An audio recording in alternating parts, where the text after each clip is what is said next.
Halo, selamat pagi sahabat-sahabat Katolik yang terkasih dalam Kristus. Kembali lagi bersama saya. Pada hari ini saya akan mengajak sahabat-sahabat sekalian untuk mendengarkan firman Tuhan, sekalian mendengarkan renungan yang saya bawakan pada hari ini. Sebelum kita memasuki renungan dan firman Tuhan hari ini, saya mengajak saudara sekalian untuk berdoa. Marilah berdoa dalam nama Bapa dan Putra dan Roh Kudus. Amin. Tuhan Allah Bapa di dalam surga, terima kasih untuk berkat dan perlindungan-Mu pada hari ini, karena Engkau masih memberikan nafas kehidupan dan Engkau masih memelihara nafas kehidupan kami. Dan pada kesempatan ini saya akan bawakan sebuah renungan, sekiranya lindungilah saya agar renungan yang saya bawakan ini bisa kami renungkan dalam kehidupan kami sehari-hari. Amin. Inilah Injil Yesus Kristus menurut karangan Santo Lukas. Dimuliakanlah Tuhan.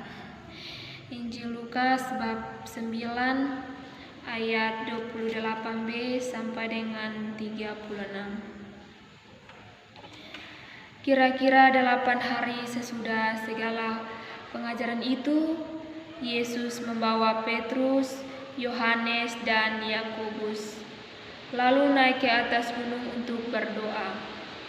Ketika ia sedang berdoa, rupa wajahnya berubah dan pakaiannya menjadi putih berkilau-kilauan. Dan tampaklah 2 orang berbicara dengan dia, yaitu Musa dan Elia.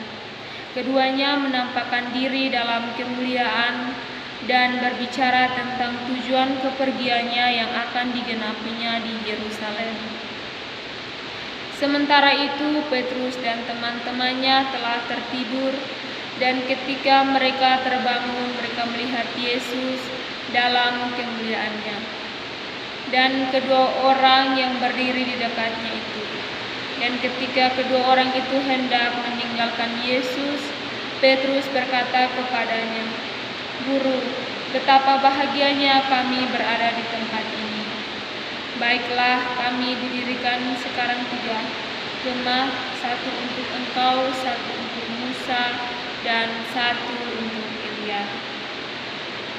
Tetapi Petrus tidak tahu apa yang dikatakannya itu. Sementara ia berkata demikian, datanglah awan menaungi mereka. Dan ketika mereka masuk ke dalam awan itu, takutlah mereka. Maka terdengarlah suara dari alam awan itu yang berkata, "Inilah anakku yang kupilih, dengarkanlah dia." Ketika suara itu terdengar, nampaklah Yesus tinggal seorang diri, dan murid-murid itu merahasiakannya. Dan pada masa itu mereka tidak menceritakan kepada siapapun apa yang telah mereka lihat. Demikianlah Injil Tuhan, terpujilah Kristus. Saudara dan saudari yang terkasih dalam Kristus, Injil hari ini menceritakan peristiwa Yesus menampakkan kemuliaannya, dan kemuliaannya yang sedikit menonjolkan sisi kealahan Yesus. Lukas mengisahkan ini dalam situasi doa. Saudara dan saudari yang terkasih dalam Kristus, mari kita lihat tujuan utama kita sebagai umat Kristiani. Tujuan kita adalah untuk serupa dengan Yesus. Menjadi serupa dengan Yesus bermula dengan mau mendengarkan dan mau mengikutinya secara penuh dan tidak boleh setengah.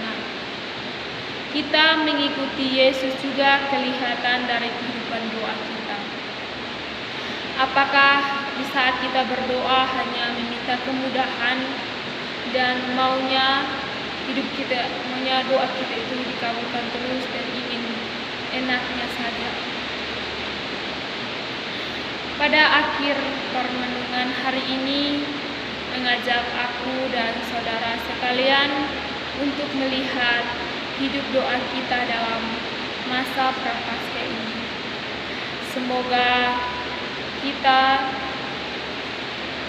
sekalian bisa mencapai kebangkitan bersama Yesus lewat doa-doa kita. Marilah berdoa.